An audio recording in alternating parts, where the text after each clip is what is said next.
I think this is a sneaky spot. So I think that we're going to get a depth chart at some point. Hopefully. At that point, a lot of players are going to be locked. Like your lineups are generally going to be locked, and people will not. I mean, depending on when the depth chart comes out, we're not going to know. So people are just going to lean into the players that they do know. Nobody like making lineups on Friday with all these players projected super flat. Nobody projects well at all. Nobody's going to have anybody from this. But then we're going to get depth charts, and somebody's going to jump up and project better after we get that. So I actually think this is a really strong spot to attack.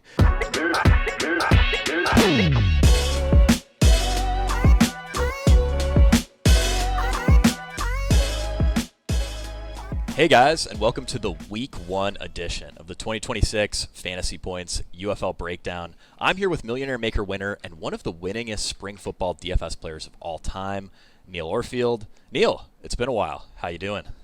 I'm doing well. I'm feeling rusty. I'm feeling like I've spent, a few hours trying to wrap my head around the new UFL landscape, and I'm still like, you bring up a team, like you mention a team, and I'm like, I have to go look up who you're talking about, other than like, the BattleHawks or the, some of the teams that have been around, but the new teams, I have to remember who are the coaches, who are the players on that team. So feeling rusty, but also excited to be getting back into UFL, and 20K prize, 20K to first, pretty exciting. Yeah, we also have a 10K to first $333 entry tournament, which I'm pretty excited about. So hopefully we can fill those up. If you guys are interested in our 2026 UFL package, we do not have a standalone package. However, you can access it if you purchase a Fantasy Pro or Fantasy Bundle subscription over at fantasypoints.com. Promo code UFL 2026 will save you 10% on those subscriptions. So definitely go check that out. We'll have player projections, main slate ownership projections. My article will be paywalled basically every single week, especially in week 1, because I have a ton of great notes, coach quotes, and insight that I know nobody else has, stuff that's not publicly available. And then this show will remain free, but unfortunately, some of the best notes that I have will have to stay behind the paywall. You'll also get access to our paywalled UFL DFS Discord channel. We have a free channel, UFL General. That's for more general discussion. I don't spend as much time in there, but the UFL DFS paywalled channel is where I spend a ton of time interacting with subscribers, answering any questions you have about DFS plays, how to build your lineups. I post player props there, any other bets that we may have. So definitely check that out. The Discord is invaluable, along with the article, the projections, and all that. So definitely think it's worthwhile. And with that Fantasy Pro and Fantasy Bundle subscription, you also will end up getting our NFL coverage on top of it. So pretty sweet deal there. Definitely go check that out over at fantasypoints.com. Neil, before we get into the games, first I want to say this is like the most exciting time of the year for me. I absolutely adore doing UFL work. This is some of the most rewarding and exciting work that I get to do or have done in my entire life, and I'm super grateful for everyone who listens to this show, subscribes to fantasypoints.com, and enables me to work on covering UFL fantasy as my full-time job. Like, just incredible. I'm super grateful. But Neil, week 1 is a pretty unique thing here with the UFL, especially because, sort of like you noted, there was a ton of roster turnover this offseason. And at least at this point, we're recording on Thursday afternoon, we don't have depth charts or injury reports, which sort of leaves us a bit in the dark with things. I was hoping maybe you could talk a bit, and I'll jump in whenever, about just sort of general week 1 strategy, how you're approaching building lineups in week 1 before we get into some of these more specific plays. Yeah, and I think week 1 this year might even be different than week 1s in the past, in that, as you mentioned, there's just so much turnover at this point that these teams are playing together for the first time for the most part. Obviously, like the defenders are kind of an exception. We've got a few sort of exceptions, but there's been so much turnover that I think we can kind of treat this as a whole new thing that we haven't really seen since the start of the UFL, or since the league's start. This is it's almost like the league is starting over for the most part, again with some exceptions. So that generally means we're going to lean into unknowns a bit more, try to find plays that we think have a chance, players that we think have a chance to have bigger roles than expected. You're kind of looking for some of those players where it's like, well, we don't really know what the depth chart is going to look like. So maybe play, you can lean into the variance a little bit more, lean into the unknowns more, especially in week 1. So I would say that that's one of the bigger things. Usually we see kind of lower scores. It seems like defenses get their stuff together a little bit earlier than offenses in spring football. So like historically, year over year, you look at the scores in week one and they're really low. Like every game ends up under a total of 40 points. So I think, for showdown, obviously that means you can lean into defenses, but also I do think that, that kind of lends to a little bit more volatility, because then it just becomes more like less the players that get a lot of volume, get a lot of touches, and it's more like who scores the touchdowns, which can sometimes just be a random one-off tight end or a receiver who only has 2 catches, one of them's for a touchdown. And that matters more when the scores are lower than, if the scores are higher, then more likely the players who have higher volume are going to score more points. And also like just their touches add up to a lot of points because they get yards, they get receptions, et cetera, et cetera. So there's a bit more volatility in week one. What else? I mean, usually we can rely on depth charts. As of right now, we're recording this on Thursday. We don't even have any depth charts yet. So it's a little bit more like, I know you have a better read than I do, I would say, on what the depth charts are going to look like. But yeah, there's kind of a lot of unknowns to lean into right now. Yeah, absolutely. Regarding the depth charts and the injury reporting, I haven't heard anything official from the league on that at this point. I am hopeful and I do expect something to come out. I told Neil this before the show, but if you go into the UFL media portal, they have a page set up for 2026 injury reporting. They have a page set up for 2026 depth charts. They're both blank currently, though. So, we'll wait and see how this all plays out. The last couple years we were on a sort of 48-hour cadence with depth charts and inactives, which was nice. For a Friday game, we would get depth charts on Wednesday. For Saturday games, we would get them on Thursday.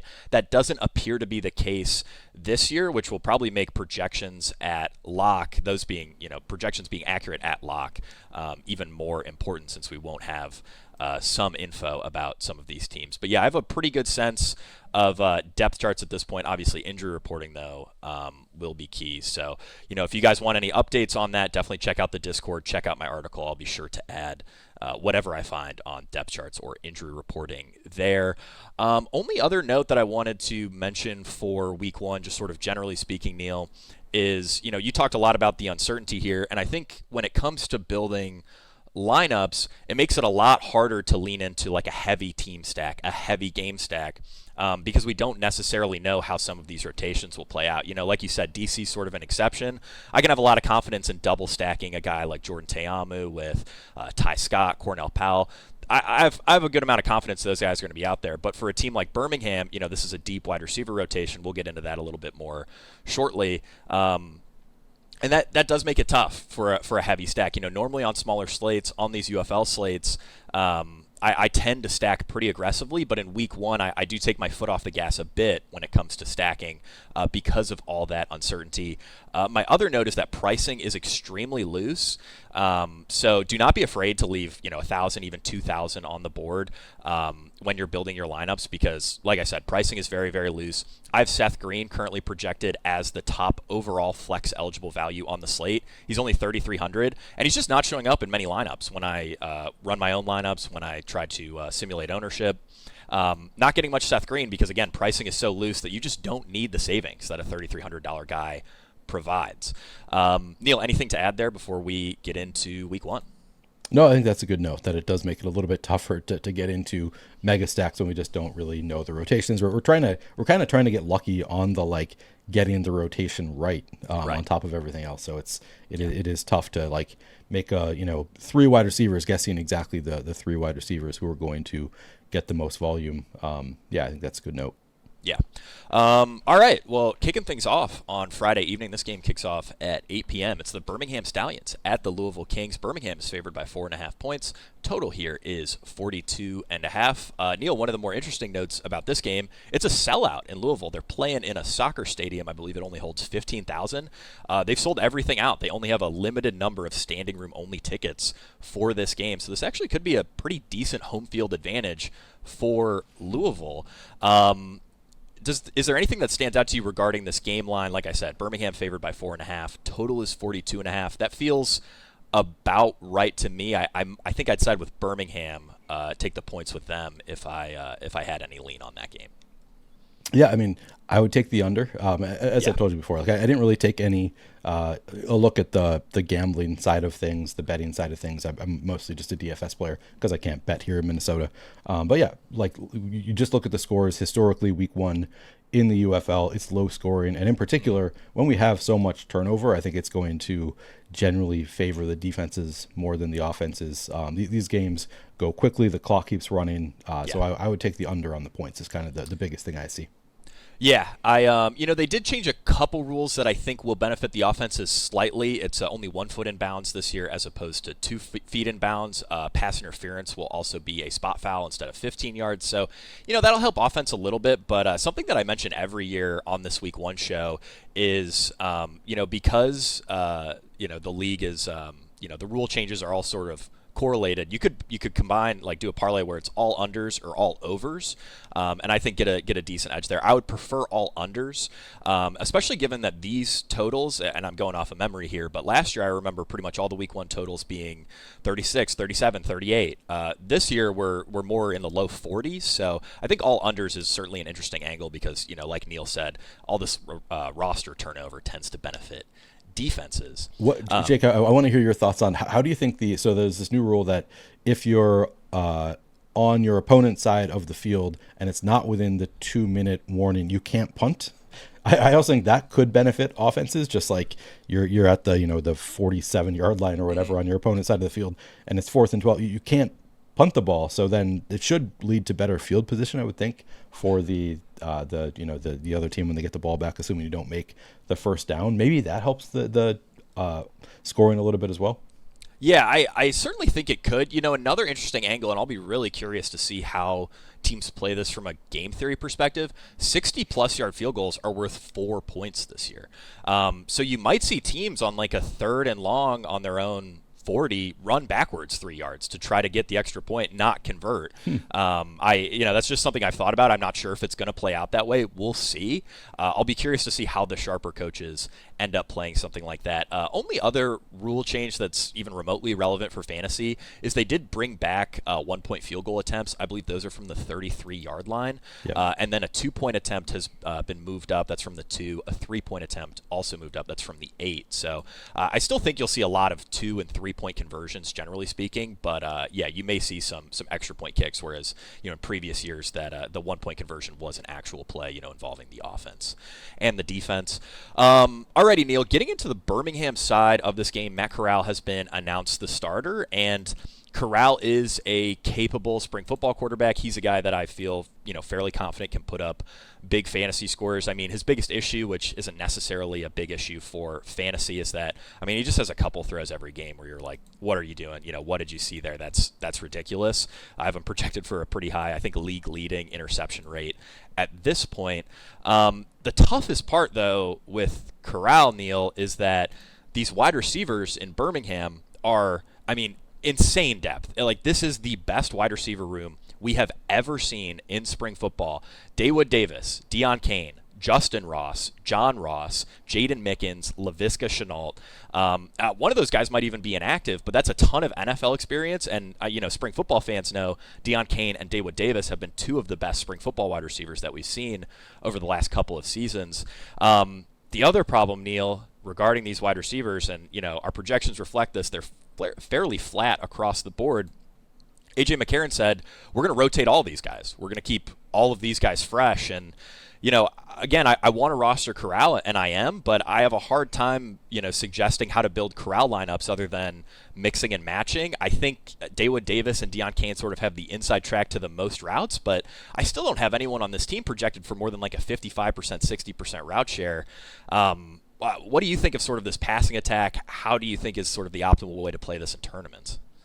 I think that overall, I'm probably going to be overweight on Matt Corral. I think that I'm going to lean into some of these, higher team totals, better environments in general. I think that this is one of those, even with the rotation. Like we're still going to, most likely, it's not just going to be like everybody runs 50% of routes. Like we are going to see a leader of the pack, I would guess, right, ultimately, even if they're all rotating in. And we might not know who that is, but I think that whoever it is going to end up looking like one of the best wide receiver plays going forward. So I think I'm gonna be overweight on Matt Corral and just mixing and matching double stacks. I think I'm gonna. Okay. I know he runs a little bit, but he's not like enough of a runner that I'll be doing a ton of single stacking. So I think I'll just be doing Matt Corral double stacks and then kind of mix and match between Deion Kane, Dawood Davis. I think are my two favorite. Yeah. Maybe just because like they actually have experience, like success in spring football, whereas Laviska Shenault, like, we were excited about him in the NFL a few years back, but at this point,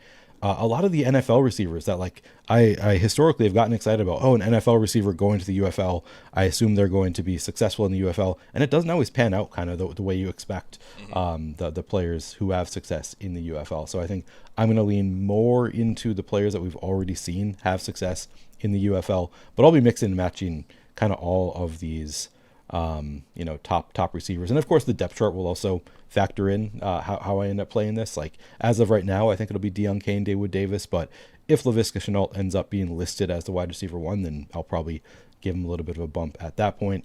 I think you said in your article you can also play Jordan Thomas a little bit. I agree with that. I think Jordan Thomas is like, he's a big hit or miss play that for tournaments makes some sense. Yeah, Jordan Thomas has, I had the number here, 7 touchdowns on 51 career spring football targets. That's, a 13.5%, 14% TD rate. That's absolutely absurd. I mean, big-bodied, end zone target. The problem with Jordan Thomas, though, is you just don't need the savings. Like, in almost every lineup where you are stacking up Matt Corral, it's much easier to just pay up for a Dawood Davis, a Deion Kane, one of those guys. I think among the NFL players, the guy that I'm probably the most excited to take a risk on here would either be Jaden Mickens or Justin Ross. In my mind, at least, John Ross will sort of be penciled in as more of a wind sprint type of player. I mean, we know he's still got the speed. He hasn't really shown anything else throughout his career. And then Laviska Shenault will probably be more like short area design stuff, maybe a few handoffs. I don't necessarily think that Shenault has a particularly high ceiling. I think you'll see a more complete route tree for a guy like Justin Ross, and I think Jaden Mickens is probably one of the favorites to earn a slot role. How valuable will that be in this offense? I'm not sure. I also don't know if we've mentioned this to this point, but Skip Holtz is no longer the coach of the Birmingham Stallions. It's now A.J. McCarron. So he has no coaching experience. His offensive coordinator is a guy named Tyler Siskey. Siskey has not coached an offense since he coached high school football in, I believe it was 2006 through 2010. He was actually A.J. McCarron's high school offensive coordinator. They won a state championship together at St. Paul's Episcopal. That was in Alabama. But, yeah, I mean, we just don't know what to expect with this offense. McCarron has said it's going to be a blend of pro concepts and college concepts. That doesn't really tell us a whole lot. I don't necessarily know how wide receiver heavy they'll be. We like the St. Louis Battlehawks, which are coached by AJ Smith. We'll talk about them later. They're going to see a lot of 10 personnel. I imagine we probably see mostly 11 3 wide receiver sets from Birmingham, but just really don't know. Okay, to the backfield here, the one guy I think we can have a lot of confidence in is Anthony McFarland. So I asked McCarron about the backfield rotation in a press conference. McCarron gave me a very generic answer. All of our backs are really good. When in doubt, we can give it to any of them, whatever. Tyler Siskey had a much more interesting quote in a James Larson article where he said that he was shocked that McFarland is not in the NFL right now and said that McFarland is as good as any back he's ever been around. And I really don't think that's coach speak because Anthony McFarland has led the UFL in yards from scrimmage per touch in back-to-back seasons, which is, that's one of our best markers of efficiency for running backs. So I have a lot of confidence that McFarland is a good player. I think he'll lead the way pretty easily in terms of backfield receiving. The rushing split, though, I'm not quite sure how that will shake out. And McFarland is also a guy, he's a little on the smaller end. He's never really gotten the goal line carries. So then we have Tyrion Davis-Price, Snoop Connor, two guys who were also drafted into the NFL. I noted this in a few different articles that I've written this offseason, but there are only 4 running backs in the entire UFL who were drafted into the NFL. Birmingham has 3 of them. It's the only 3 running backs on their roster. So, this is a tremendously talented offense. I'm not sure how the carry split breaks out between McFarland, Tyrion Davis-Price, and Snoop Connor. Neil, I'm curious what you think here. I imagine the only guys I'll play, mostly McFarland. I might get to a little bit of Davis-Price in tournaments. You could argue for Connor too. I mean, I'm mostly leaning into Davis Price, based on his draft capital. He was a slightly better college player. But I will probably right now I have a pretty big gap between him and Connor in our projections. I think I'll pinch them a bit more after this show. But yeah, Neil, I've rambled a lot. What do you think here? Oh, he's muted. Week 1, man. All right, cut that out. No, don't Tom. Leave that in. Leave that in, Tom. Anthony McFarland, I agree. Clearly a very strong play. Somebody that, again, has had. I'm leaning into the spring football success. We've already seen Anthony McFarland have success in spring football. Love that he does catch passes. That raises the floor quite a bit. Also, obviously, raises the ceiling. I think you can include him in stacks. I like Anthony McFarland. I'm a little bit torn on the other running backs because from the standpoint of leaning into volatility, I do think all right, well, maybe they are going to be more involved than we expect. They do have the NFL pedigree. I think I agree with you. Just lean into Tyrion Davis-Price instead of Snoop Connor. Probably not going to play all three of them. You do have to make a cutoff at some point of who I'm actually going to play. So I think that it would probably be Tyrion. I'm blanking. Davis Price. The name screws me up. I think that he's the one that I'll play and just not play Snoop Connor week 1. And if he kills me, he kills me. But I don't even know that I'm going to play any Davis Price. I might just lean into the running backs that I expect to play the most. And in this case, that would be Anthony McFarland. So I'll certainly be playing McFarland. Might get to a little bit of Davis Price. Not going to be a ton. And I don't think I'll play any Snoop Connor on the main slate.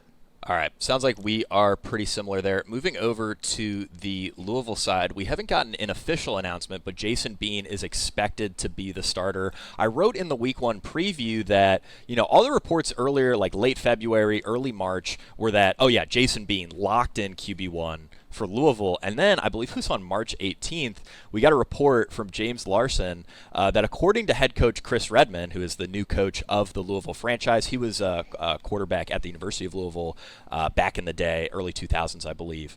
According to head coach Chris Redman, they said they're weighing all the possibilities at the quarterback position, including running a 2-quarterback system. The second part of the tweet makes no sense to me. Apparently, Chris Redman referenced that their defensive coordinator, Jamie Sharp, had experience with a 2-quarterback system in D.C., winning 9 games during the 2023 XFL season.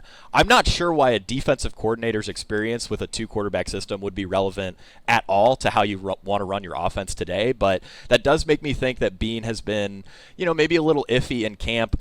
He's still a guy I want to get exposure to. Even if we don't get news, I'm going to assume he's the starter. I have him projected for all the dropbacks right now, but I will say that compared to a Matt Corral, compared to a Jordan Teamu, compared to even a Brandon Silvers, he's high risk. One bad throw could cause him to get benched, or it could make them lean toward maybe an every other drive type of system. But right now, the indications are pointing to Jason Bean getting all the snaps here. The other note for Louisville is that they did have Jonathan Adams on their roster. He was, sort of a spring football mainstay. He's been one of the better wide receivers in spring football for going on 4 years now. He's on IR now, which really sort of thins out this pass-catching group. I only wrote up 3 guys in the article because this is a team that suggested they're going to be very run-heavy overall. I forget the name of their offensive coordinator, but he has said as much, according to James Larson, who, if you don't follow him on Twitter and you're trying to keep track of spring football, definitely give Larson a follow. But the only 3 guys that I wrote up are Lucky Jackson, who was a monster in the 2023 XFL and then spent 2023, 2024, and 2025 with the Minnesota Vikings, mostly on the practice squad, but he was active occasionally in a special teams capacity. So he's very good. And then Isaiah Winstead and Javonte Payton were the other 2 guys that I mentioned, largely just because they have spring football experience. And something that Louisville's offensive coordinator mentioned, which I actually do think is quite important regarding Isaiah Winstead, is that they love how these wide receivers run block. They have a lot of big-bodied wide receivers, and they think they're going to be really good at run blocking on the outside. And I watched a ton of film, and most of these wide receivers are mediocre at run blocking. Isaiah Winstead mauls guys in the run game. He puts a lot of effort into his run blocking. So I have given him a little bit of a route share boost because of that. No block, no rock is what they say.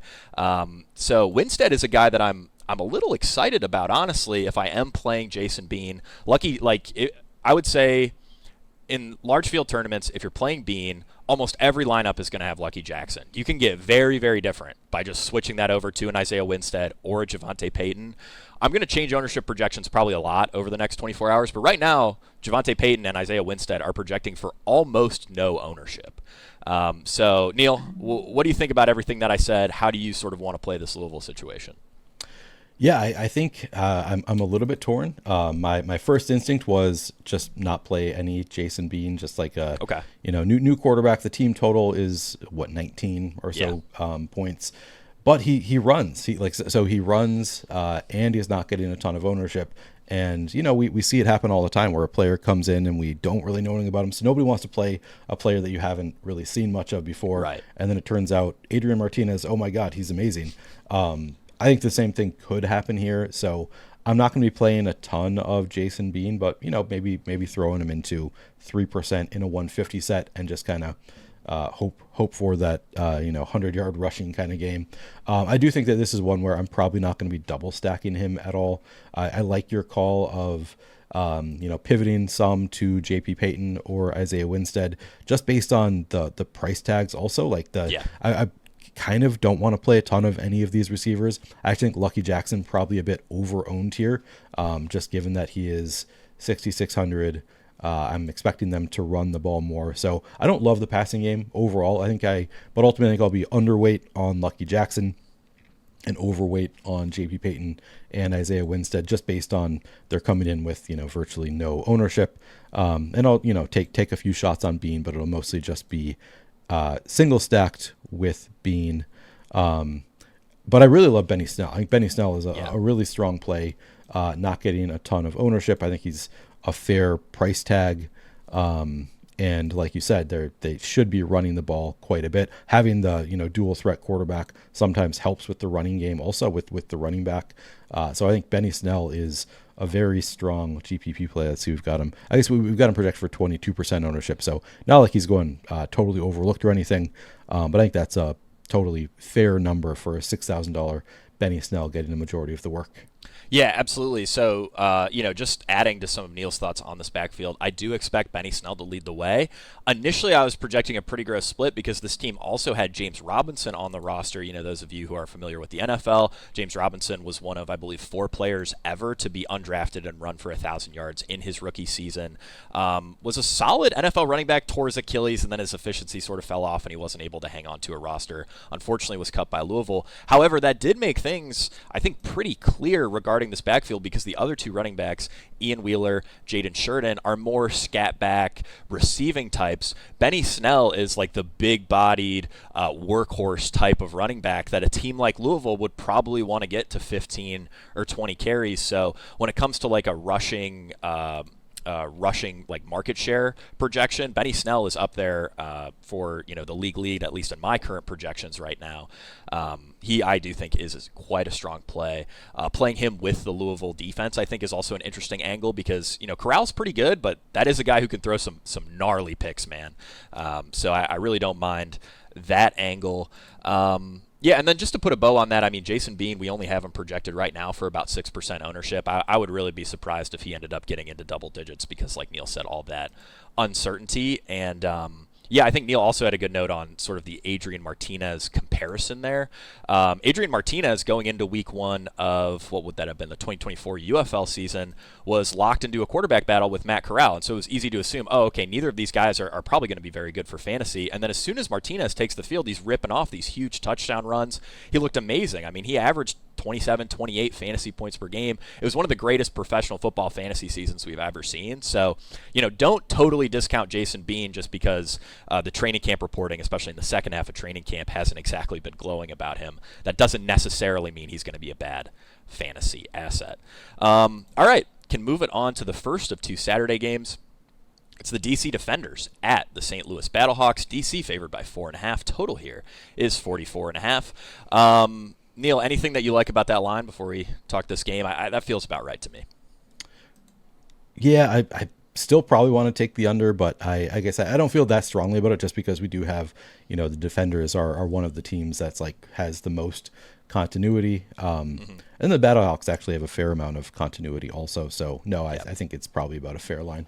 Yeah, so the Defenders were the only team that kept their head coach, their offensive coordinator, and their defensive coordinator from the previous season. They also have the exact same quarterback room and very, very similar running back and wide receiver room. So, continuity is worth a lot in spring football. DC has the most of any team. It's really not even close. The other nice thing about the DC offense, and I laid all this out in my Week 1 preview, which again is behind the paywall for Fantasy Pro Fantasy Bundle subscribers over at Fantasy Points, is they were an efficient offense last season, but they also moved with incredible pace, 63 plays per game. They had multiple games over 70 plays, which was awesome in the first half of the year, especially last season. They were cooking. Fred Keiss is the OC, and he definitely likes to move with some pace, loves to chuck the ball downfield. I think if you're playing cash, there's a lot of uncertainty with some of these quarterbacks. Jordan Ta'amu is the guy we can have just a lot of confidence in. He would be my pretty clear-cut cash quarterback, even though there are some other quarterbacks that are comparable values in my current projections. Ta'amu's the guy that I feel the best about from both a floor and ceiling perspective. Neil, the other nice thing about Jordan Ta'amu is that he's pretty easy to stack. I said this at the top of the show, but Cornell Powell, Ty Scott, those are guys that we know are good, that we know are going to get a lot of routes. They also have Seth Williams and Braylon Sanders who will work in on the outside. But I think after those top two wide receivers that I listed, Powell and Scott, the guy that I'm the next most excited about, and this is reflected in our projections, Kiki Cutie. Last year, Chris Rowland occupied the slot role and was a very efficient and overall pretty strong fantasy player. Rowland no longer with the team. He's with Orlando this season. And that leaves the slot role, I think, mostly for Kiki Cutie. What do you think of DC here? I think they're a very easy team to double and triple stack. My only other note is that Ta'amu plus Powell plus Ty Scott will be the most popular double stack by, I think, a wide margin on the slate. So if you are trotting that out there, try to get a little different elsewhere, especially in larger field stuff. But yeah, Neil, what do you think? Yeah, I agree with you that Jordan Ta'amu is clearly the cash game quarterback. It's one of the more easier to see what's going, more projectable spots on the slate. Jordan Ta'amu with the DC stack. It's in smaller field contests, maybe the first stack I want to go to. In larger fields, I think I'm ultimately going to be underweight to it, even though I think it is the most likely to put up a big score. I think there's enough uncertainty, again, just kind of leaning into the uncertainty of Week 1. I think ultimately, because it's getting so much ownership, and this is kind of going against what my initial thought was, which is I'm just going to lean into the one offense that is staying together. The continuity is so important to Week 1, but it's getting so much ownership that even if they do put up a good amount of points, you just kind of hope that they spread it out, that maybe they score some on the ground. There are a lot of ways from a fantasy perspective, other places to outscore them. So I think ultimately I come in a bit underweight on Jordan Ta'amu himself, but I still the wide receivers are some of the stronger wide receiver plays on the slate. I think Ty Scott, I'll probably be pretty close to the 41% we're projecting for. Maybe a little bit underweight there, but not by a ton. Cornell Powell, I think the 31% totally fair. I think that, and Kiki Cutie, we have Cutie coming in at low ownership, so I think that's actually a really strong play where we're leading into a wide receiver that we have seen have some success, potentially stepping into a big role here and not getting a crazy amount of ownership at 5,600. I will say I also have some interest in Braylon Sanders, just because, again, Sanders has been on the team. He has had some success. Now, it's usually been when other receivers are out, if I'm remembering correctly. But Sanders, I think, is actually a talented receiver who has had his spike weeks in the past. So I actually like Braylon Sanders for some large field shots as well. But again, I'll be paying attention to the depth chart before I decide how much interest I have in Braylon Sanders. But at virtually no ownership, I think he's at least got some upside. Yeah, Sanders was with, I want to say it was Houston to start training camp, and DC actually traded for him. So, probably a good sign for his potential playing time. There is a Saturday-only slate. I think if you're playing that, you could consider a guy like Briley Moore, who's a touchdown-dependent tight end. He scored double-digit fantasy points 3 different times last season, so not a bad pairing with Te'amu there. I think I'm with you, though. I'm going to play a lot of Te'amu. I'll probably be pretty close to ownership. If I end up underweight, it's just because I wanted to get a little higher on some of these more uncertain quarterbacks that aren't projecting for a ton of ownership. But yeah, he's a great play. I think another note, and I probably should have said this at the top of the show, is just generally speaking in week one, the chalk is very weak.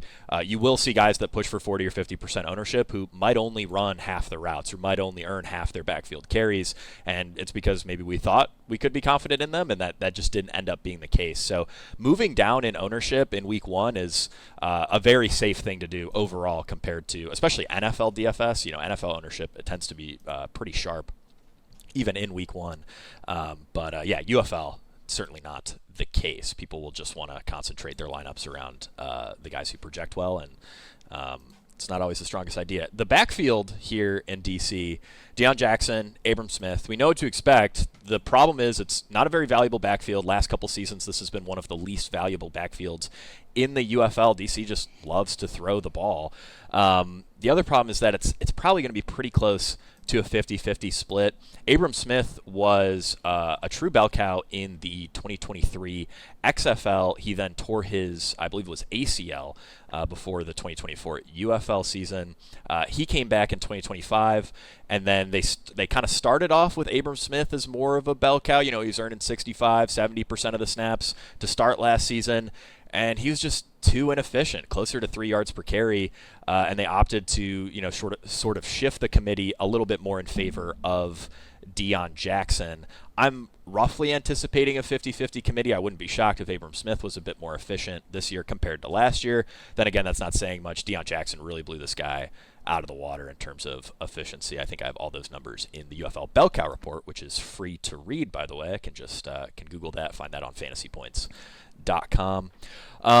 So yeah, Neil, I don't think you'll see a ton of ownership concentrate around either player. Abram Smith in particular, I think people will want to sort of lean off of. Deion Jackson was getting more of the preference for goal line stuff in the second half of last year.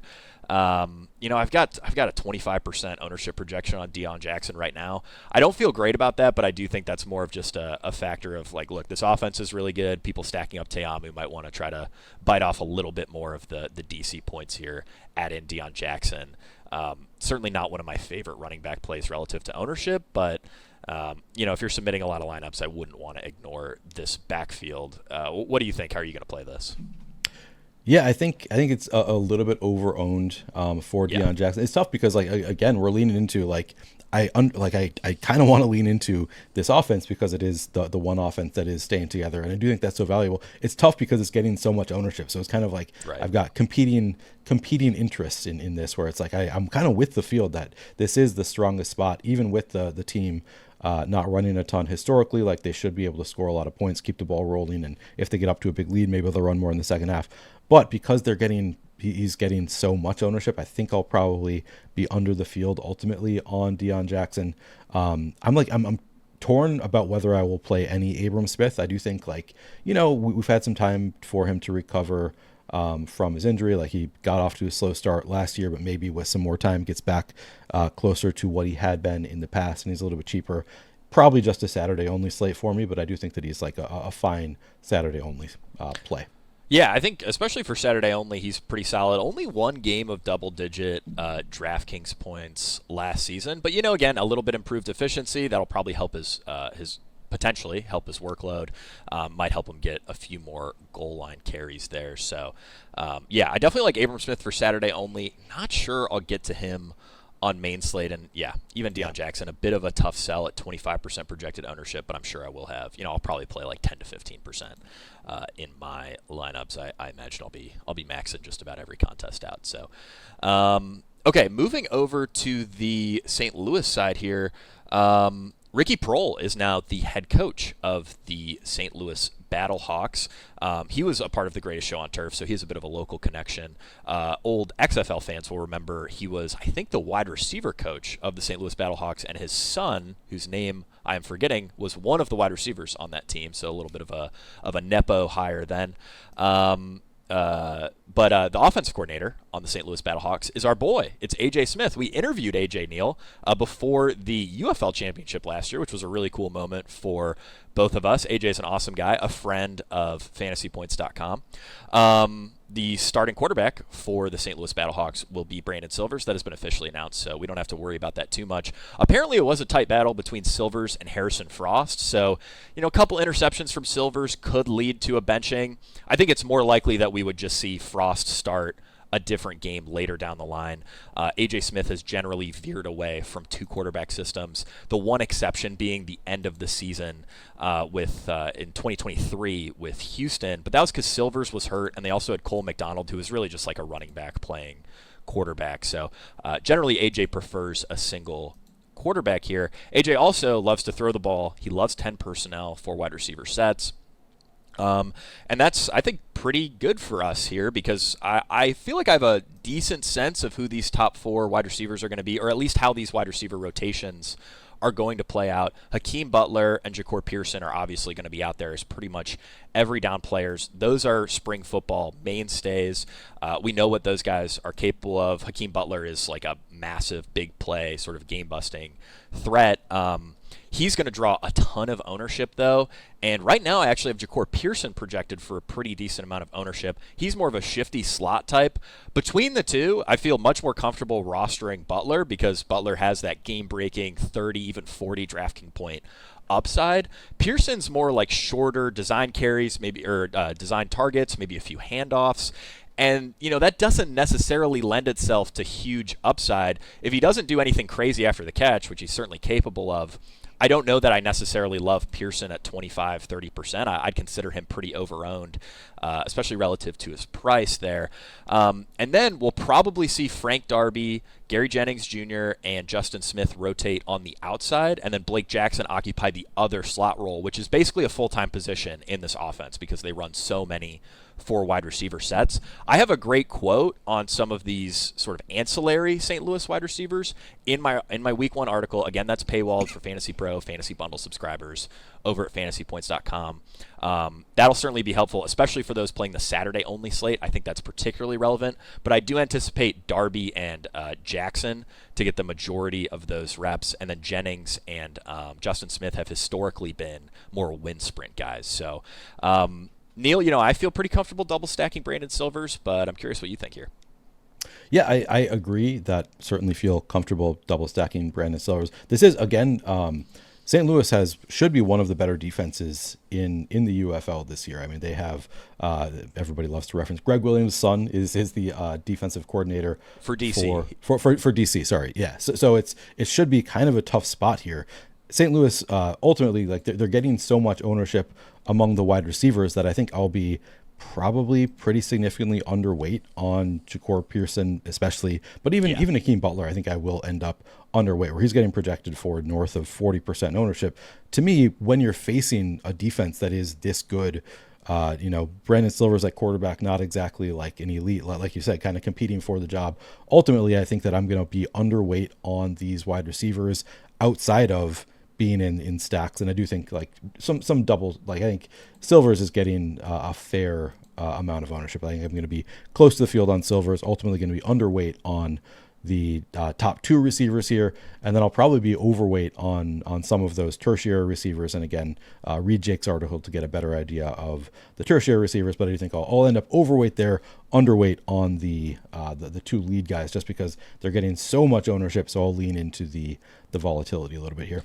Yeah, I mean, if I remember correctly, in the start of 2024 UFL, everyone was so excited about Hakeem Butler because he had a monster year in 2023. He was like 55% owned, I think even higher in some high-stakes stuff, and he just did nothing. I think he came close to a goose egg in that Week 1 contest. So, again, that's just an example of how the chalk isn't necessarily that strong in Week 1 UFL.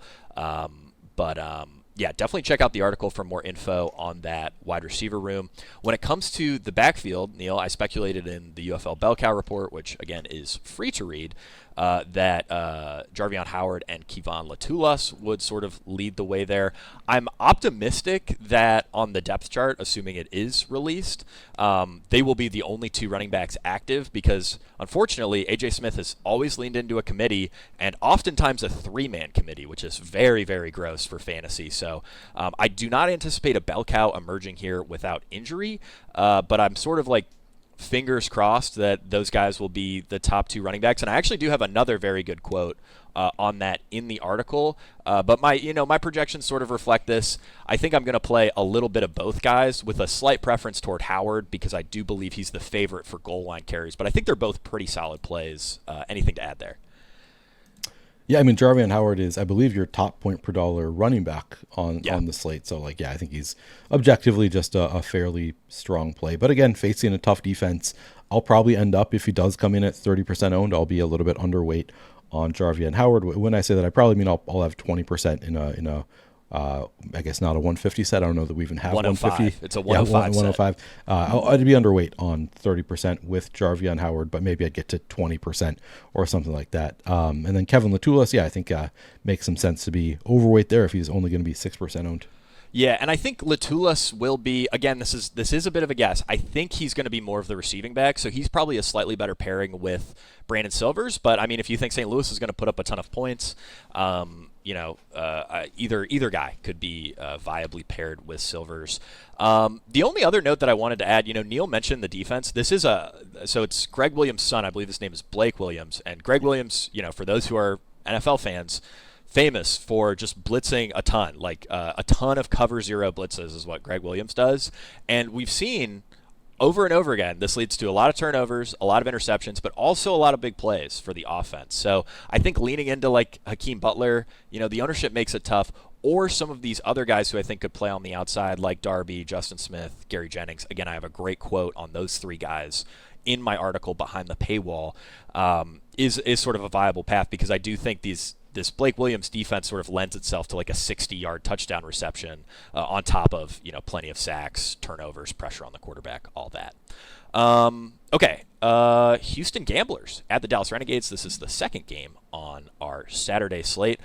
Gamblers are 5.5-point dogs. Total here is 39.5. That's come down a couple points throughout the week. Neil, call me crazy. I think I like Houston with the points here. Not a super strong lean, but yeah, I think that would be my lean if I had to take a bet for this game. Yeah, I think that makes sense. And the total, again, I'm probably just going to bet the under.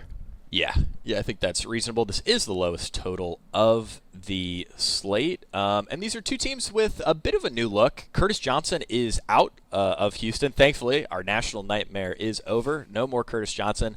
Unfortunately, it's Kevin Sumlin. Sumlin, I go into more detail in my UFL power rankings, but Sumlin's just not really that good of a coach. He sort of floundered out at Texas A&M. Wasn't necessarily very good in his previous spring football stints. He was the co-offensive coordinator at Maryland most recently, I believe in 2023 and 2024. They were not a particularly good offense either, so I don't have a ton of faith in Sumlin. Eric Price returns as the offensive coordinator, so he was actually Houston's OC in 2024 and 2025. Eric Price is, I think, pretty good. Curtis Johnson was pretty heavily involved with the offense, even though Eric Price was calling plays for the most part over the last 2 seasons. So, I don't necessarily know how much of Houston's offensive incompetence over the last few years was due to Price versus Curtis Johnson. I, as a Curtis Johnson hater, obviously assume it was more Curtis Johnson. So Houston has announced Nolan Henderson as their starting quarterback. Nolan Henderson is basically the quintessential run-first quarterback. Some of us will talk about these guys as like first read. If it's not there, he runs. Sometimes with Nolan Henderson, he just drops back and I feel like immediately looks to run. And that's led, at least in our current numbers, to a pretty solid projection for him. The problem is the offense is going to lean run heavy because Nolan Henderson is the quarterback. He's a great athlete, by the way. I think I had a note in my week 1 preview article that in his 2 starts last year, Nolan Henderson averaged 54.5 rushing yards per game. That would have led all UFL players over the last 2 seasons if you extrapolate it out to a full season. So the rushing upside here is really, really strong for Nolan Henderson. He's just not that good of a passer. Again, the offense is going to lean more run-heavy with him under center. And that does make stacking him a little tough, at least double stacking. The nice thing is the single stack is clear, Neil. It's Justin Hall. I made this comp before, and I don't do a lot of NFL comps, but Justin Hall is the Antonio Brown of the UFL. He's very shifty. He's small. He can run on all the routes. He's great along the sideline. He's a great punt returner. He earns a ton of targets. He led the league in target share last year, was fairly efficient as well. But beyond that, I sort of have a hard time deciphering where I think the ball is going to go in this Houston offense. They also have Jontre Kirkland. I think Kirkland is a very clear number 2 to Justin Hall, even though Kirkland has been very good. His efficiency took a big hit last year, which is part of why I'm assuming that he's going to be a clear number 2 to Justin Hall. And then after that, I mean, we got, our wide receiver 3, at least according to my projections, is Lawrence Keys. We only have him at about 3.5 fantasy points. And then, Kai Loxley projecting for about 2 fantasy points. So, I'm not playing those guys, obviously. It's really just Justin Hall, Jontre Kirkland. Neil, what do you think? I like Jontre Kirkland here. I think last year he was on my San Antonio Brahmas RIP. They were just terrible. That offense just could not move the ball most of the season at all. So he was not great, and that is worth something that he didn't really do anything all of last year. But I do think that it's kind of a throwaway year, and he's had so much success in the past that if he's not going to get a ton of ownership, and he's currently projected for 2%, I think that is a pretty strong bet where I'm, going underweight on some of these other top receivers. I think that he's one of the guys that you have to pay up for a little bit. Not many people are going to play him, but we have seen the upside before for Jontre Kirkland. So I actually don't hate the idea of even having some single stacks there. I think ultimately I'm not going to be playing a ton of Nolan Henderson, so probably not going to be a ton of stacks there for me in general. We got Henderson coming in at double-digit ownership. I'll probably be underweight there, but I might have a few single stacks, but more so Kirkland I'll just have as a one-off in some other lineups. And then, Hall, obviously a strong play, just like you said, one of the most talented receivers in the UFL. I'm torn about, I kind of want to make some bets on Kirk Merritt just because we've seen him be so good in the past as a fantasy asset. We don't really know what to expect, but I think if he's not going to get a ton of ownership, just given the success we know that he can have, I think that I probably will take some shots on Kirk Merritt, even on the full 4-game slate, certainly on the Saturday slate, but even on the full 4-game slate, I think that he is worth it just because we assume he's going to be at least the receiving back, but for all we know, he could just be kind of a bell cow here. He has been without Curtis Johnson there. You don't know how the team is going to change, and it might make sense for them to lean on Kirk Merritt, who just has been pretty good in the past. So I think I will take shots on Kirk Merritt.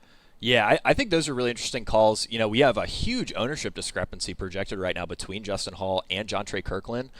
Justin Hall closer to 35%. I think he will be among the highest owned wide receivers on the slate. But Jontre Kirkland only at 2%. I'd be pretty surprised if Kirkland got up to double digits. Again, partially because of all this sort of uncertainty about how Nolan Henderson is as a passer. I really like the angle of sort of single stacking Henderson with Kirkland. And, also another note, you don't have to stack Henderson. He runs so much. He could hit the 100-yard bonus and, end up with 65 passing yards. That's absolutely in the range of outcomes for Nolan Henderson.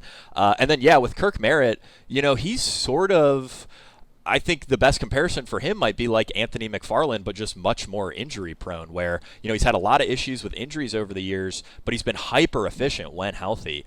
Like Neil said, we've seen pretty gross committees from Houston in the past, but with no Curtis Johnson, maybe that all sort of drifts away. I haven't heard anything about Merritt being banged up in camp or anything like that. So these other two backs, Marcus Yarns and Marcus Major, the two Marcuses, are very unproven. We might see the team lean into Kirk Merritt. At the very least, Merritt has the best floor of that group, which I think is particularly important if you're playing Saturday only. Because he's going to get the receiving work. He is the heavy favorite to get receiving work. He's like a true running back wide receiver hybrid. They'll line him up in the slot, give him some actual slot routes. So Yeah, I think Barrett is interesting. And, if he ends up getting a ton of routes and approaches 10 carries, now all of a sudden we're talking this guy could be one of the most effective fantasy running backs in spring football. So, yeah, Merritt, we only have him projected for, like sub 1% ownership. I'll probably bump that up a little bit, but I'll play 5 or 10%, and then if he gets hurt or plays 30% of the snaps, I'll live with it. It's happened to me plenty of times, Neil. So you got to bump him up because at least I'm playing him, and these contests are small enough. Yeah. If I play him 5 times, that's the thing is we have a tangible impact on ownership, just you and me. So yeah, if we're going to play him a little bit, then yeah, exactly. Yeah. All right, moving on to the Dallas side of this game, we got shocking news yesterday, Neil. Luis Perez, the spring king, the guy who we expected to be the clear-cut starter. I wasn't worried about this at all. Dallas was one of the first teams I projected. I thought 100% of dropbacks to Luis Perez, of course. I've even met him in real life. No, he is not going to start. Apparently, who is it? Austin Reed is going to start for Arlington. Now, the report was that both players will play. This was from Anthony Miller. He added some context to what Coach Neuheisel, Rick Neuheisel, is the new head coach of the Dallas Renegades, formerly the Arlington Renegades, which were coached by Bob Stoops in the past. But Coach Neuheisel expects both Luis Perez and Austin Reed to play. He shared that Perez was disappointed in hearing the news. Neuheisel said they know what they have in Perez, and they want to see what they have in Reed. He said Reed earned the job. Again, that was from Anthony Miller. And then also Anthony Miller added a little context. He said, for now, I wouldn't be surprised if Reed gets the majority of the snaps unless he struggles. Now, Coach didn't say this, but from the vibe I got, he wants Reed back in the NFL and might think he's got a better chance to get there than Perez. Reed is significantly younger than Perez, so I'd imagine that's sort of where the Reed that he has a better chance to get into the NFL comes from. But yeah, this is very surprising, and I don't necessarily know that I'd want, I'm going to submit 105 lineups. I don't necessarily know that I'd want Austin Reed in more than a couple of them, especially since we think Luis Perez is going to play. But it is encouraging that he beat out Perez. Perez is a spring veteran. He's been one of the best, true pocket passers that we've ever seen in spring football. So Reed's obviously shown something. He had pretty good stats at Western Kentucky. I believe he had 2 years as the starter there. So yeah, Neil, how do you want to play this quarterback situation where I think I currently have a projected 50-50. I'll probably shift that to more of a 75-25 drop back rate in favor of Reed. But yeah, where do you fall on potentially playing Austin Reed this week? Because I'm still not sure what I think of that. Yeah, I mean, he is 7,500. So I'm trying to find the actual quote from the coach on the change, because I read it and I swear I just had it up somewhere, and now I've lost what the quote actually is. Is it a sure thing that they're going to be playing both of them, or is it more like we might rotating quarterbacks? Is that what's on the screen right now? Yeah. I mean, that's that was the way I interpreted it. So yeah, it's in my article. I have the tweets in my article. You can check out. The account is @byAnthonyMiller, BY and then Anthony Miller. That's where I was reading it. It was in your article. Okay, I had that up. Has name. Disappointed hearing this. Neuheisel said they know what they have in Perez and want to see what they have. Okay, so this quote expects both Luis Perez and Austin Reed to play. Okay, right. So it's do we get a series or two from Perez at the start of the third quarter? Is it every other series? Are they going to go one half one guy, one half the other guy? Is it going to be all Reed unless he plays terrible, and maybe they give Perez a final drive at the end just as a sort of a nod to him being a veteran if Reed plays well? You could see this going a few different ways. How would you project the drop back split, given that quote is sort of the only information we have right now? Yeah, given that quote, I would probably project it 80-20 in favor of Reed. Yeah. I think they did name him the starter. They're trying to get him back to the NFL. What a mess. What a mess this situation is. And also, I just don't know much about Austin Reed. Is this guy going to put up fantasy points while he's out there? If he's, leads 2 touchdown drives to start the game, are they really going to move back to Luis Perez? Or are they going to say, okay, we're showcasing this guy, trying to get him back to the NFL. Let's keep rolling with Reed, and obviously trying to win games also. So there's clearly some upside there. I definitely think he's a strong play on the 2-game slate. Oh yeah. If he's not getting much ownership, could also be Now we're getting into you could just swap if your early plays are not going well, swap your entire the rest of your lineup to Austin Reed and some of his pass catchers and just hope that he goes off. I think that it's strong from that perspective of just let's late swap onto this guy that we don't really know anything about. It is tough to want to play him though when we think it's going to be probably somewhat of a committee. We just doesn't have any experience in the league, so probably not going to be playing a ton of Austin Reed unless we get a little bit more clarity on like how much we actually expect Luis Perez. It's again a little bit different from the Adrian Martinez scenario where it's like we knew like he's going to, when he plays, he's going to put up a lot of fantasy points.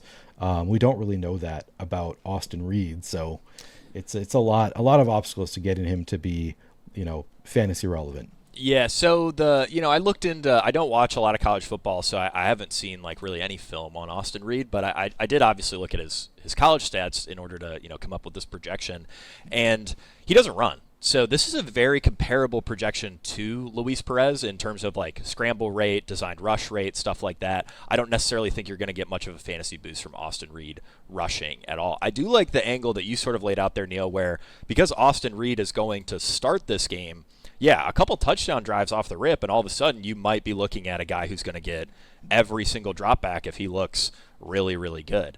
Like I said, I'll be maxing out the contest maybe 3, 4, 5 Austin Reed lineups. I think he's much more interesting for Saturday only, but it's hard to argue for a guy who's going to project for, once I adjust these numbers, probably 12 or 13 fantasy points max, compared to a quarterback like Teamu who's pushing for 20, or Corral and, Nolan Henderson who are closer to 18. You just won't see him pop up a ton. Undrafted, signed as an undrafted free agent and then cut before he saw any action, and then signed again to the practice squad. But just it's not like he has a ton of pedigree here. So I'm like, I hear came from the NFL. I'm like, okay, that kind of piques my interest. But then came to the NFL after signing as an undrafted free agent, never actually saw any game action. Just doesn't have a ton of pedigree here. Yeah, but mostly just a late swap, I would say. Yeah, no, I do think, especially on the Saturday only, that's an elite late swap if you are trailing. Thankfully, I think these other positions for Dallas are pretty clear. These are Dallas and Arlington, come on, a 38-mile move from one city to the other, and we're keeping the same team name and everything. So I apologize if I call them Arlington. They are the Dallas Renegades. Tyler Vaughns will lead the way here at wide receiver. He sort of needs no introduction if you've been playing spring football in the past.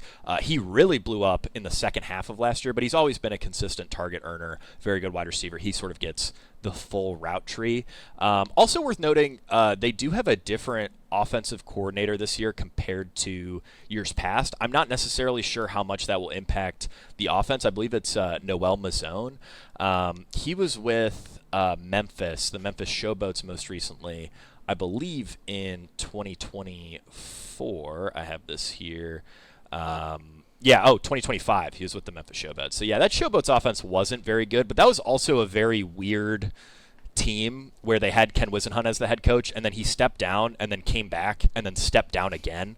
So I don't necessarily know how much of last year's offensive incompetency from Mazzone was his own fault. So it's kind of a tricky offense to project from the perspective of play calling. Tyler Vaughns is going to be your top option there.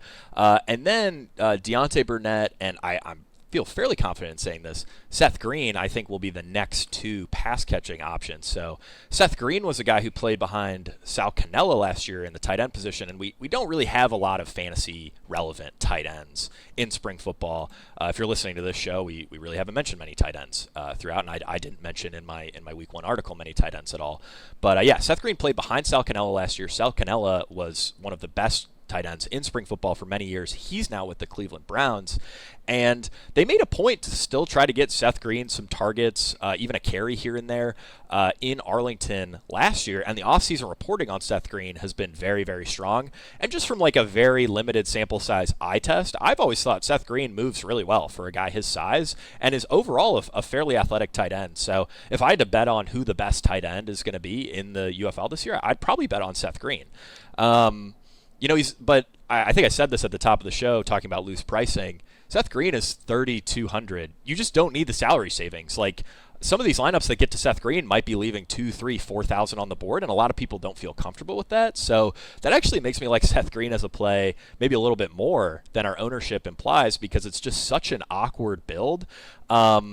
Neil, we know this from Showdown, but I think another note that's important with Seth Green is, like, if you play Seth Green and then all the other highest projected expensive guys, someone else will probably submit that lineup. Like, you sort of need to, it's like in Showdown when there's a guy who's 200 who projects as like a smash value.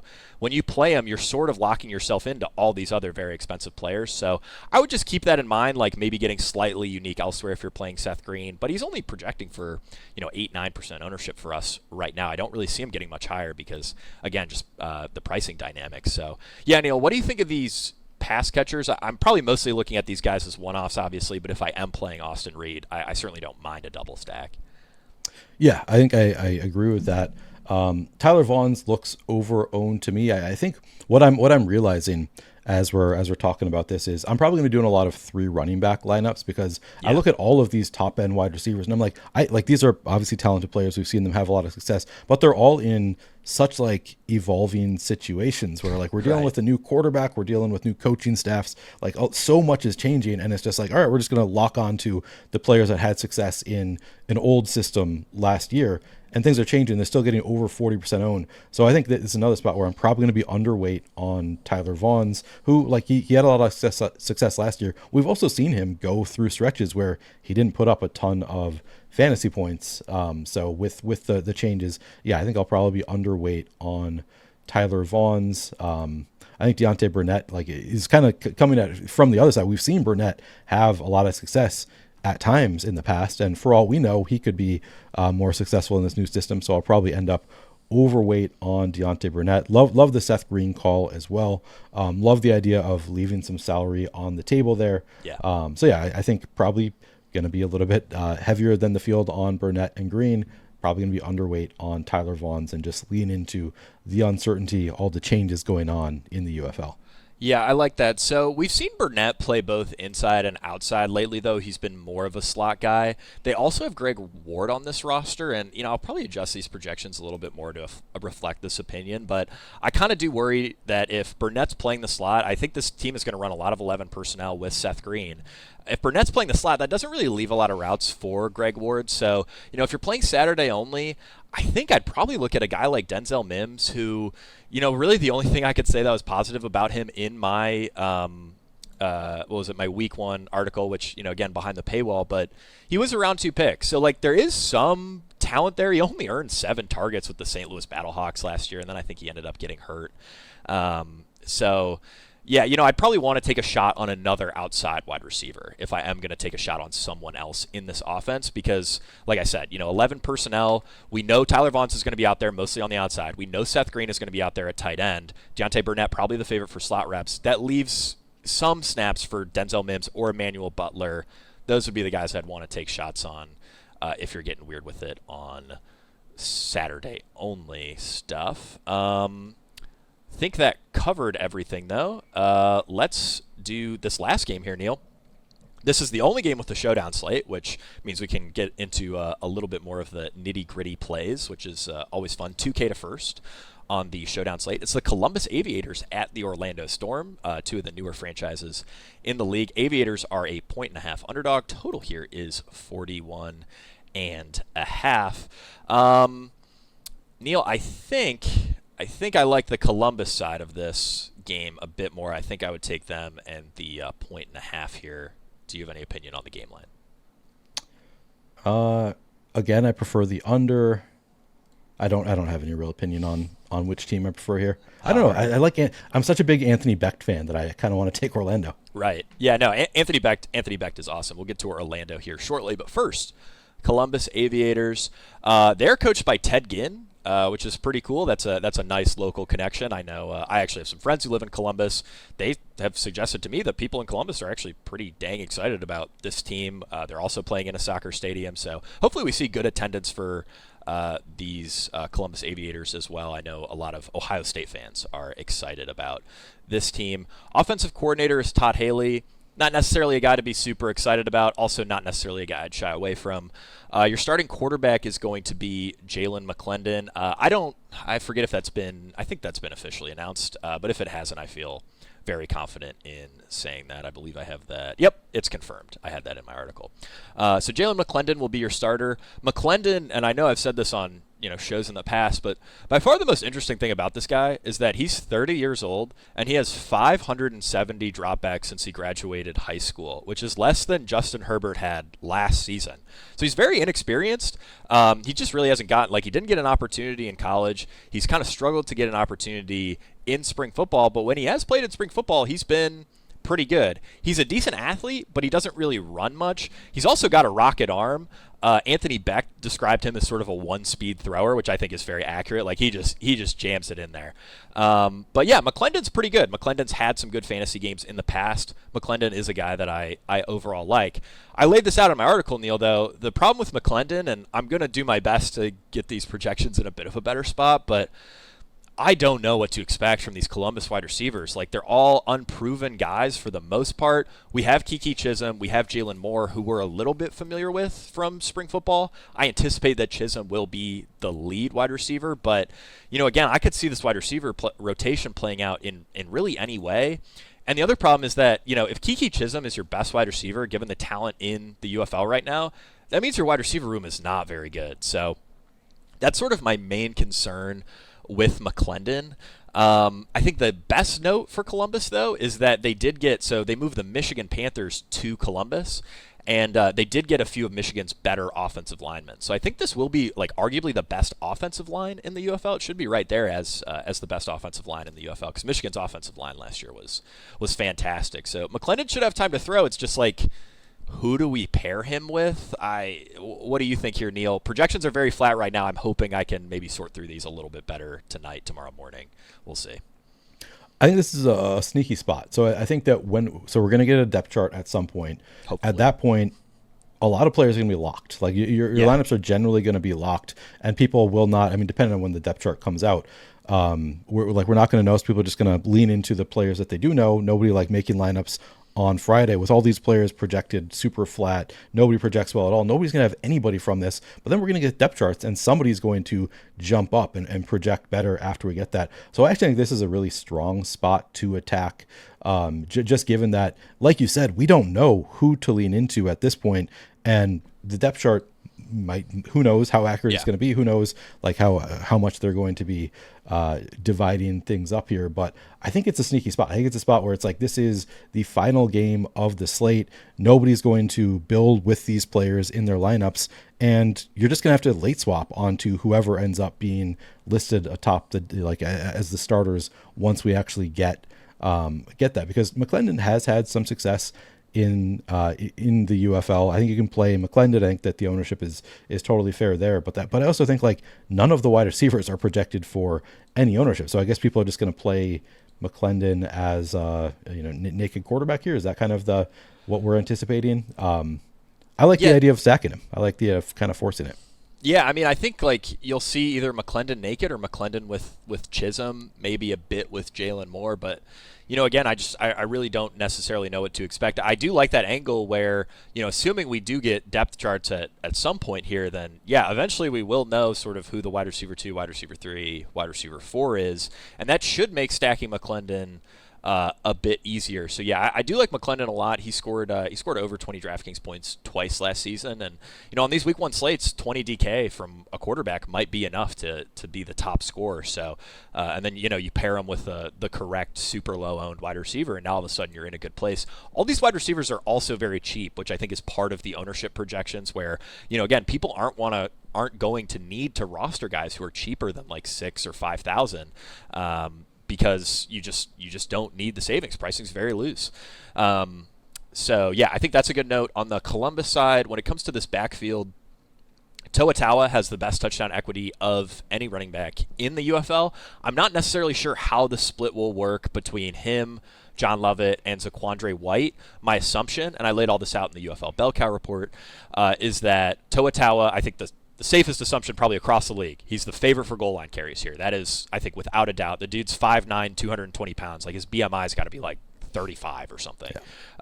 He's incredibly dense. He's a great rusher between the tackles. Great at yards after contact. Zaquandre White has been a pretty good pass-catching back. We actually did see him work ahead of Kirk Merritt a few times last year in the passing game, which is pretty encouraging for him. So I think Zaquandre White might be the favorite for like third down, long down and distance stuff. And then we have John Lovett, who's been a bell cow in the UFL in the past, but isn't necessarily a super efficient or very great runner, not a great receiver.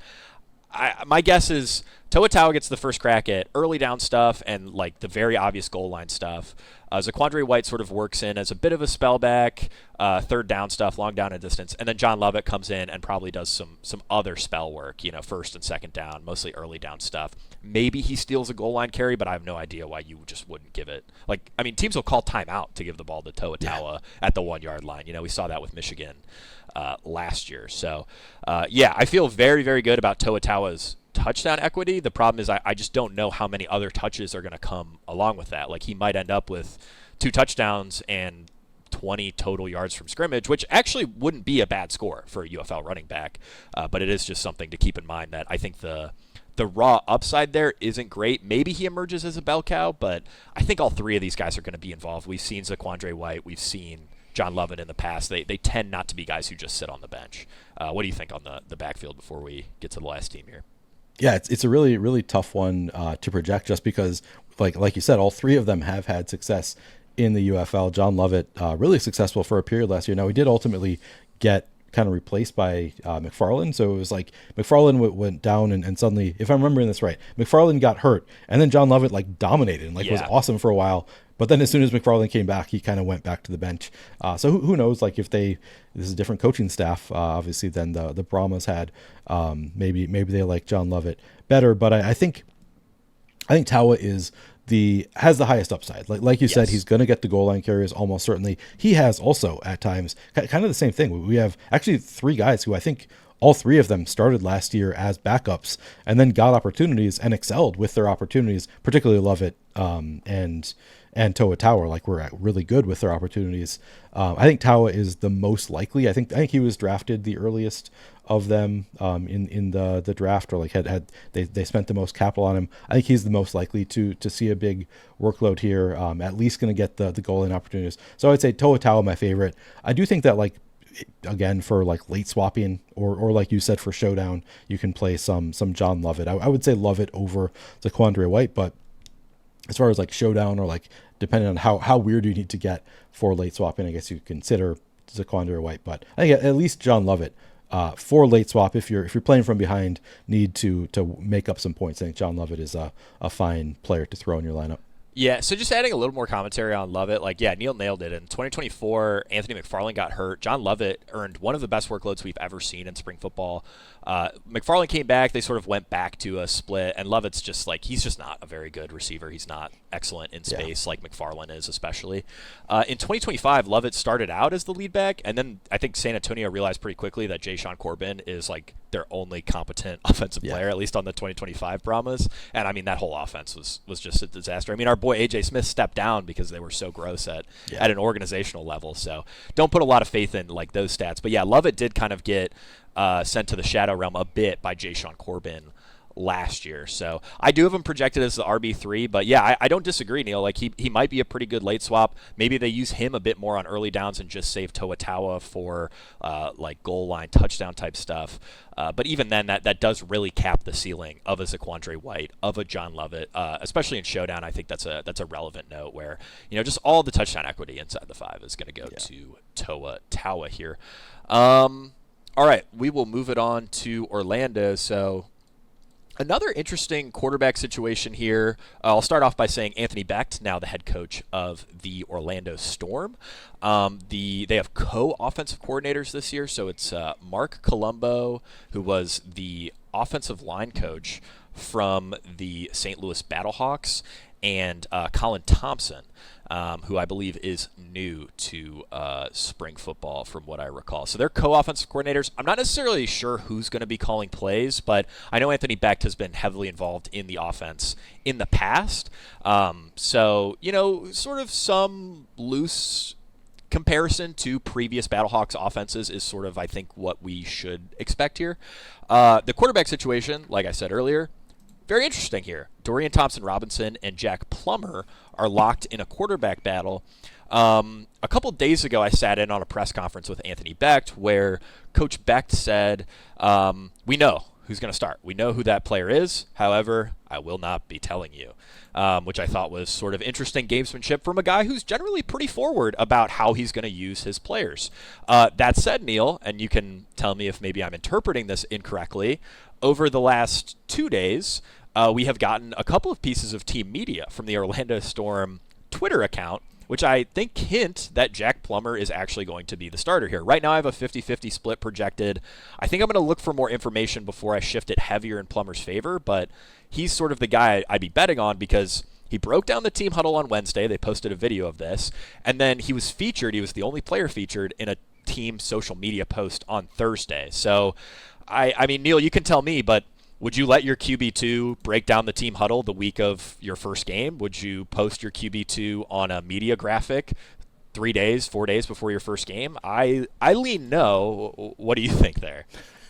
I lean no. Also, I think that you're correct. Like, okay. I don't. It would be kind of a sick thing to do for right. for Beck to be like, all right, we're gonna play this prank on everybody where you have to pretend to be the starting quarterback. Like, it's a dick move, and I don't think that is. I don't think he'd do that. I think he's too nice. I think he is too. So yeah, I think probably it is going to be Jack Plummer. This is every time I've read it as Jake Plummer until you read it. I was like, oh, okay, it is a different name. Okay. Jack the Snack Plummer, I think is probably going to be the starting quarterback here. I was just going to jump in to say I think if we're still unsure, like I said, I'll probably move projections a bit more in favor of Plummer. But if we're still unsure, and I think especially this is viable because pricing is just so loose, just play DTR and swap to Jack Plummer when that's announced pregame. DTR is slightly more expensive. He's $8,900. Jack Plummer, $8,400. So you're only giving up $500 to do that, and $500 just doesn't really matter on a slate like this. So that's how I think I'm going to play it, Neil, where, yeah, our projections might lean more toward Jack Plummer, but worst case, you roster a ton of Jack Plummer, maybe you don't give yourself the $500 to get up to DTR, and then it's announced, Beck does the crazy gamesmanship, it's announced that DTR is the starter, and now you're stuck with a guy in your lineup, because McClendon's more expensive too, and this is the only game on Sunday. So you don't want to be stuck with Plummer. If you're playing Plummer, leave at least $500 on your roster so that you can get up to DTR, or I believe it's $700 or $800 more for McClendon. Yeah, Neil, sorry to cut you off, but anything else to add? Yeah, no, I think that's probably right. I mean, you can always I'll always be stacking him, so you could always, I guess, pivot down from Rowland to KJ Hamler also, right, or do a double. But yeah, I think that's a good note that we don't really know. Things seem to indicate that it's going to be Plummer. Hopefully we get some kind of indication, at least a depth chart to tell us who is the likely starter. But it sounds like Beck is at least saying we do have a starter. He's not saying we're going to be splitting the quarterback reps. He's been very clear. He said this multiple times. He said this on, I believe the press conference I sat in on was Tuesday. He's been very clear there will be no two quarterback systems. So, barring complete disaster, we will only see one quarterback in this game, which is really nice. It's just we have to figure out how to play that, the situation where we don't necessarily know who's going to start. Yeah. So in that case, I think Jack Plummer actually makes for a pretty strong DFS play because he's currently projected for no owner. Now, maybe ownership changes if he is announced and suddenly he's 15% owned and it's more of a I don't know what I think of that. But if he's going to be sub 5%, I think he's a really strong play, especially because we know what we have in Chris Rowland. I think Chris Rowland, also not projected for a ton of ownership, is a really strong play. Again, getting back to, I'm going to be kind of underweight on all the super high owned plays at wide receiver. Chris Rowland, another player that we're projecting for 14% ownership currently. Give me a lot of Chris Rowland. We know that he's a very talented wide receiver, and sounds like the coaches know that too, based on the quotes in your article. So I think Rowland, very strong play. I think Plummer, a pretty sneaky. I'd want more than 5% until he gets double digit ownership. That's when I start being okay, maybe I'll not play as much of Plummer. But I think I'm interested in this last game where it's currently looking like the last game of the slate, not going to be getting a ton of ownership, and I think it's kind of a sneaky one. Yeah, no, absolutely. I really like that angle. I think I am going to try to load up on Jack Plummer. But again, with the idea in mind, like maybe I start off those lineups with DTR and then swap, or if I'm playing Jack Plummer come Friday lock, I'm leaving an extra 500 on the board just in case. Although what Neil said, if you're stacking him with a Chris Rowland, you can drop down to Hamler in order to get that extra salary to get up to like a DTR or a McClendon, what have you. But yeah, just be conscious of that. Okay, so the backfield here. Historically, St. Louis in the past has used a bell cow rusher. We saw Jacob Sailors in the past operate as a bell cow. Last year, he was the league's like #1 clear RB1 bell cow. Brian Hill in the 2023 XFL also sort of operated as a bell cow. And I feel like Orlando in some ways has made this easy on us. We know who the RB1 is. It's Jashaun Corbin. Corbin was, like I mentioned earlier, sort of the only competent part of the San Antonio offense last year. This guy averaged 5.3 yards per carry in an offense that like otherwise couldn't move the ball. He scored a third of their touchdowns last year. Now, I think that only ended up being 2 or 3 touchdowns, but still, he was an outstanding running back in a terrible offense, which I think, suggests he's a very good player. He was an all UFL selection. Anthony Becht had very good stuff to say about him. I think this is only relevant for Showdown, but when it comes to these backup running backs, I have an excellent quote. Like, if you're playing the Showdown slate, you have to read this quote in my article, week 1, behind the paywall, Fantasy Pro, Fantasy Bundle subs. Sorry to hold that off on the show, but it is like, if you're playing Showdown, you need this quote. I don't think you can play Showdown without the quote on who the backup running back is going to be here, how they're going to handle the carries after Jashaun Corbin. But Neil, I think for main slate, Corbin's a really strong play. If you're playing Showdown, like he's probably going to be the highest owned captain. He's just really good, and if this offense ends up being good, like he's gonna score a lot of fantasy points. Yeah, I think Corbin, like just objectively, also not projected for like sub 20% ownership. I'll certainly be above 20% on Corbin. I think he's a very strong play here. We've seen the talent, like you said, could be a bell cow. We don't really know. Like based on the quote, maybe they do mix in a second running back more, but historically he has been. It's been a bell cow system with Anthony Becht, and he has the running back that can be a bell cow again. So I think Corbin just objectively a very, very strong play. I also think based on your quote, like we might be able to play some of the other running back here. Right. No, yeah, I'm with you. It's just like it's tough when you don't need the savings, right? Again, I do anticipate Corbin will lead the way. How much of a split will it be? That's a difficult thing to say. But again, I have a really, really good quote in my article from Anthony Becht, and you can't find that anywhere else. That is a Fantasy Points exclusive. For these wide receivers, I feel like it's a pretty safe assumption, Neil. You already outlined this. Chris Rowland, wide receiver 1, KJ Hamler, wide receiver 2. They both received a pretty good amount of hype in training camp. Hamler has the NFL pedigree. He was a round 2 pick. And then Chris Rowland was one of the league's best wide receivers last year. So I feel pretty comfortable with those guys. I have another excellent quote from Anthony Becht on sort of the wide receiver 3, wide receiver 4 situation, which again, sort of similar to these backup running backs. I don't really think I'm going to get too much on the main slate, but for Showdown, like these are must-read quotes. Like I'm not playing you guys. I'm not trying to get you guys to sub for no reason. These are quotes that you will need if you're playing the Showdown slate to make good lineups. But yeah, Neil, like for Plummer, are you mostly just going to stack him with Rowland and Hamler? I don't necessarily know that I'm going to go further down the list on main slate for that. Mostly, yeah. Mostly I'm going to be stacking him with the big two. Now I'm reading the quotes, and yeah, I might like maybe a late swap opportunity if you're playing from behind, right? And you have this stack, maybe you swap onto the wide receiver 3 here. But yeah, for the most part, it's going to be Rowland, even Hamler coming in really low owned, so you might not even need to late swap, just go into those two. But yeah, I think those are the two like strongest plays of the wide receivers. Yeah, and I mean, like, I think this is, and, we can wrap the show up here shortly, but, like, I think Hamler is kind of a good example of just how wide the range of outcomes are for UFL DFS, where I have him projected right now for, 1% ownership. I doubt he gets higher than 5, 8, something in that range. And if KJ Hamler finished the year as a top 3 UFL wide receiver, Neil, would you be surprised? Not at all, yeah. Exactly. Right. So like that's a perfect example of like, here's a guy who's not going to get played, who actually might end up being really, really good. Again, a round 2 pick with a pretty solid NFL pedigree. Anthony Beck said he is very excited about this opportunity.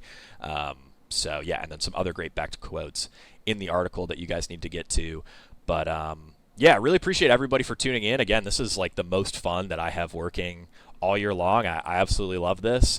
I hope everybody has a fantastic week 1 watching these games. You know, football is back. We can gamble on it. We don't have to wait 9-10 months for our best ball lineups to pay out, for our NFL futures to pay out. We can gamble on football this weekend, and that's awesome. And I really appreciate everyone for trusting me with their UFL coverage. I do everything I can to provide the best product possible, and really appreciate everyone who tunes into this podcast, subscribes to fantasypoints.com, reads my free content, what have you. It means a lot. So yeah, for me, for Neil, for Tom, who's sat with us for almost 90 minutes producing this show, we really appreciate you guys tuning in, and we will see you all at the top of the leaderboards.